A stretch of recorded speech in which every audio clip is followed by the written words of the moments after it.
Hi, welcome along to AFTV Transfer Daily, the show that keeps you up to date with players that have been linked with a January transfer move to Arsenal. You know what? When I think about today, looking around at all the rumours and stuff flying around today, it's a bit of a quiet day. It is a bit of a quiet day. Not as many rumours as, say, yesterday flying around. And I kind of get the feeling that this is one of the reasons why this next rumour has just blown up. Also, the fact that Arsenal are playing Stoke today, and there's always been this whole thing with Aaron Ramsey and Ryan Shawcross, and it makes for a great rumour to recycle this again.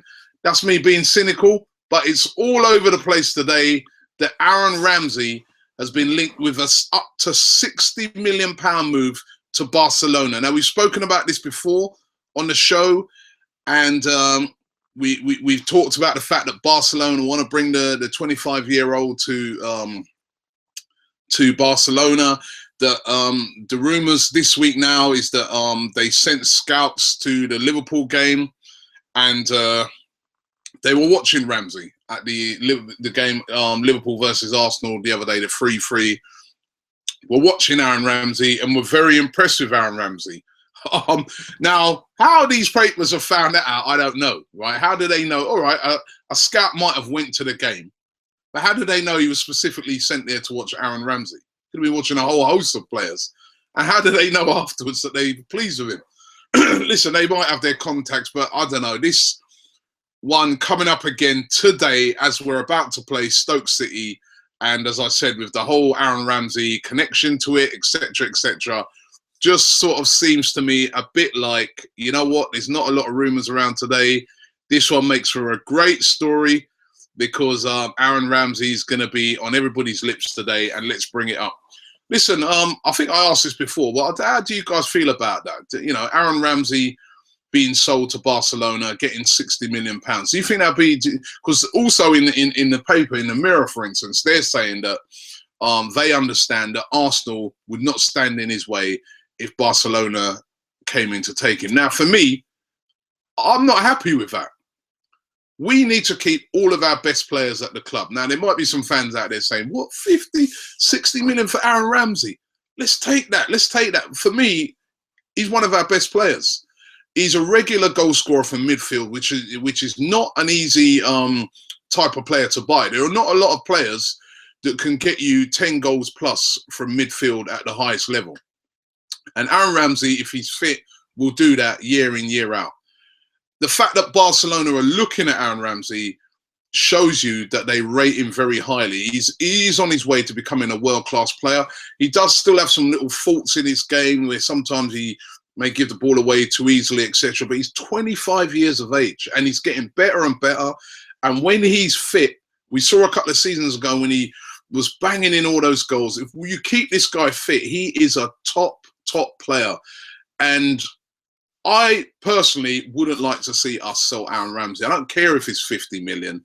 We need to start putting out statements that we hang on to our best players. You don't see Bayern Munich, you know, shipping out their best players unless they want to. They hold on to them. So I really want us to put, you know, make a statement. Say to Barcelona, go away. Aaron Ramsey's not going anywhere. Aaron Ramsey is possibly a future captain of Arsenal, and we want to build a team around these sort of guys. But what do you guys think? Leave it in the comments below. Would you cash in and take the 60 million?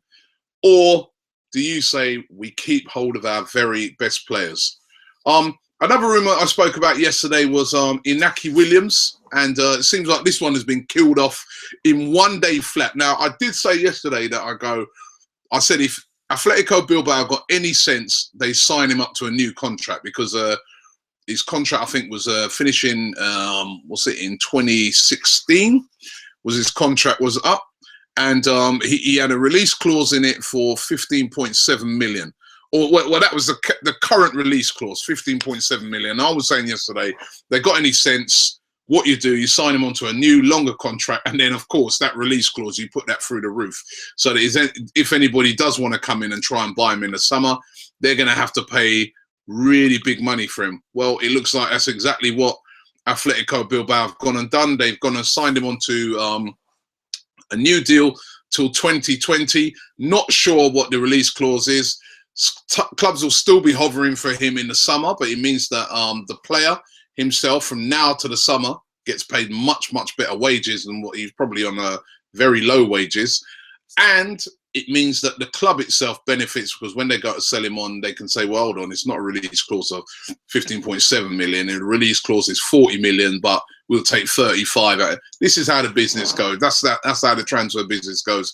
So signed to a new contract, won't be going anywhere in January, but still a possibility for the summer. So we'll have to keep an eye on that one. Interestingly as well, Adrien Rabiot, who we've spoken about a lot on this show, the Spanish magazine Don Balon is claiming today that Manchester United are willing to outbid Arsenal to land this player. They're willing to meet PSG's valuation of £21 million to get Rabiot. Again, Rabiot. This is again a lot of debate here. He's a box midfielder. We've already got Ramsey, who's a box midfielder. We're being told that this guy El Nene, that we've just signed, is also a box-to-box stroke defensive midfielder. Do we need to buy another one? I mean, this guy he's a top prospect, but he's thrown his toys out of the pram at PSG because he wants to be starting every week. If he came to Arsenal, there'd be no guarantee that he'd be starting every week. That's for sure. So Rabiot being linked with Manchester United today. I don't know. I'm not sure if Arsenal, now that we've got El Nene, even if we need him, he's a prospect though, 20 years of age, and they do speak very highly of him in France. Another French player being spoken about a lot today is Mathieu Debuchy. Of course, we know Debuchy is probably going to be on his way out of the club. His head's chopped off there. He ain't gone yet. We're not disrespecting him like that. All the reports seem to indicate that he's heading to Aston Villa. Remy Gard and Arsene Wenger have apparently agreed a loan fee of 1.2 million, which would send him out on loan to Aston Villa till the end of the season.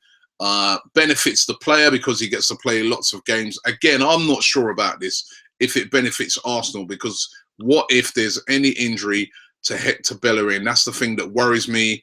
And then you've got a guy that could have adequately have covered him very well out on loan at another club that we won't be able to get back. Plus as well, Jenkinson also out on loan at West Ham.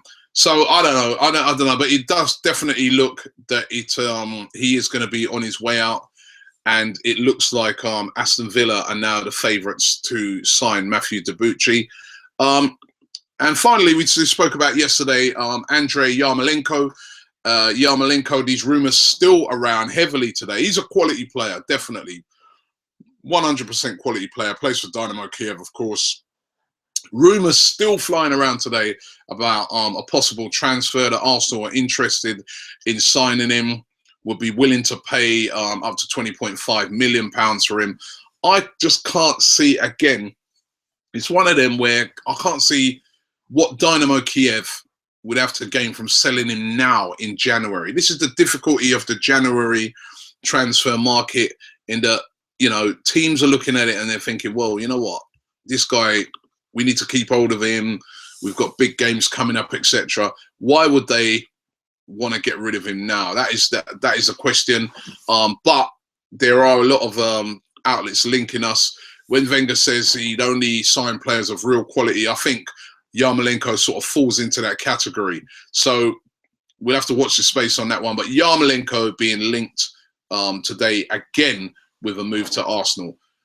Good to see that Alexis Sanchez is back in training.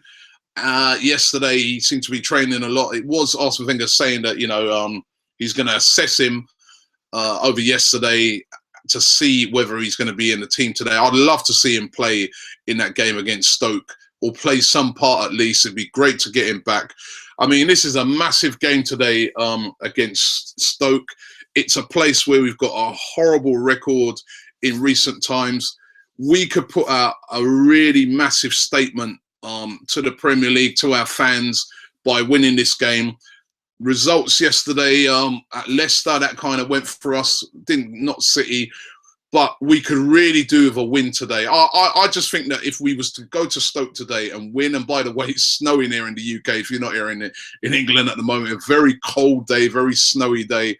But I think if we used to go to Stoke and get a win today, I think that everybody's going to have to then start paying serious attention to Arsenal as title contenders, because it's a place where we've got a horrible record. It's a place where we've traditionally gone and faltered. Let's go there and reverse that. It's a bit, this game today, even though it's Stoke City, this game today reminds me a lot of when we went to Manchester City last season. We're always being told that Arsenal, they always fall away. Every time they play these sort of clubs, we never win. And we went there and we beat City, and it was a real turning point for us. Even though we didn't go on to win the league, but it was a real turning point for our form, etc. This could be a similar game. This game and next week against Chelsea could be very similar for Arsenal, and I'm hoping for a big win today. Let's get into a couple of your comments. Romario said, kind of sad we let Charlie Austin go to Southampton. I honestly thought he was the best striker available at the moment. That was interesting to see Charlie Austin going from QPR. Of course, he scored, I think it's 18 Premier League goals last season. Going from QPR to Southampton for £4 million. It seems a steal. We know he's had problems with injuries, but he hasn't been injured this season. He was fit enough last season. £4 million is a real steal, but is Charlie Austin what we want at Arsenal? Like Wenger said, is Charlie Austin better than Welbeck? Because that's what Wenger was saying yesterday. I can't see any striker available at the moment that's better than Danny Welbeck. I wouldn't put Charlie Austin as better than Welbeck, but he was the best available at the moment. Mr. Eunice 26 here that says, I just checked this Yarmolenko guy, and I think he seems like a good addition to Arsenal's squad. Definitely better than Welbeck. I don't know what Wenger is smoking. Well, of course, as I said, Yarmolenko won't be an easy deal to get over the line if Arsenal are interested. I think there is an interest there, but I'm not sure if it's going to be a January deal. Robert Vincent says, Wenger is probably right. Welbeck isn't that bad. And as you've said before, Robbie, Griezmann, Benzema, Aubameyang aren't likely to be sold this window. I think it's better to set up a deal for a top-class striker in the summer, then take something rubbish now. The only one I'd say is controversial, or as a punt, would be to get Robin van Persie on a £50,000 a week deal for 2 years and pick him up cheaply. I say that as he already knows the club's culture, he's a top-draw finisher and can rotate with Giroud. I'm not sure about the Robin van Persie thing. For me, he's gone, and that's it. See you later, RVP. But I do hear what you're saying. Griezmann, Benzema, Aubameyang, all these guys will be brilliant for Arsenal. All these guys will be perfect for Arsenal. All these guys are not available. You can't get Griezmann, can't get Benzema, can't get Aubameyang. Forget it. You're not going to be able to get any of those players. Arsenal have tried, and they've been turned down. And if you've been turned down, you cannot force the player to move against his will. So you have to look at what's available. And I suppose that's what Wenger's saying. I've had a look at what's available. And at the moment, I can't see nobody who's better than Welbeck. And he's coming back in a couple of weeks. So unless I see anybody comes up that's better, I'm sticking with Danny Welbeck. Quinn Ford finally says, Saul, Gaia, Isco, Inaki Williams, Sergi Samper, Munir, they're all great Spanish up-and-coming players, and any two could improve the squad greatly, as we still need a long-term replacement for Santi Cazorla and Nacho Monreal. Saul is a great player and can play anywhere in the midfield, and Williams is lightning quick and has got good shot power and could potentially be better than Danny Welbeck. All of those are true, but as you said there, the word you've used, potential. Lots of potential there. Potential can wait for till the summer. We want somebody, I think, if a player's coming in now, he's got to be a player that's going to be able to come straight in and do some sort of a job. Right now, I suppose those guys could, but they'd be young players that have to come in and fit into Arsenal and get used to what we're doing down here.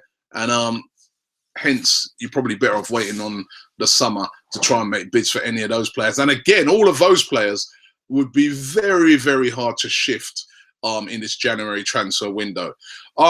Those are the rumours today. Looking forward to the game later on. As I said, it'd be a massive statement if we could go there and get a victory.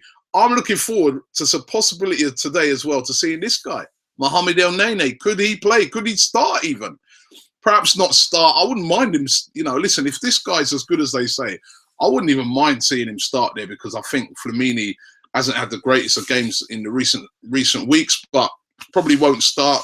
Love to see Alexis back in there, at least on the bench. We've got a good chance. Let's go out there and impose our game on Stoke. Let's not go out there and be nervous and get off to slow starts like what we did last year and the year before. Let's treat this game like a local derby, like what they treat it, and let's go there and get a big and massive 3 points. Thanks for watching and looking forward to the game.